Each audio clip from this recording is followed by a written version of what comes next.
اس video میں بات کریں گے فائن آرٹس کے بارے میں۔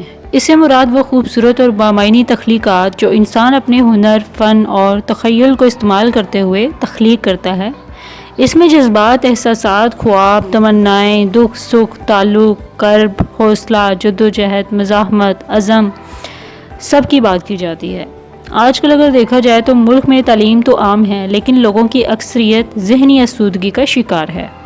فائن آرٹس کو 7 قسموں میں ڈیوائیڈ کیا گیا ہے، جس میں پینٹنگ، مجسمہ سازی، ادب، رقص، مصوری، موسیقی، شاعری، فن تعمیری اور 20ویں صدی سے سینما شامل ہے۔ کچھ لوگوں کا کہنا ہے کہ جب تک ہم فائن آرٹس کو فروغ نہیں دیں گے، ہماری عوام کے اندر صبر، برداشت، تحمل اور رواداری جیسے جذبات پروان نہیں چڑھیں گے۔ فائن آرٹس سے سماجی تبدیلی کا سفر بہتر انداز میں شروع کیا جا سکتا ہے۔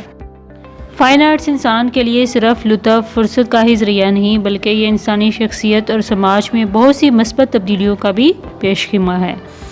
مسلمان فنکاروں کے ہاتھوں کا کمال مساجد، محلوں، گھروں، دیواروں، چھتوں یا گھریلو استعمال کی اشیاء، چادر، فرش، کپڑوں اور تلواروں وغیرہ پر دیکھا جا سکتا ہے۔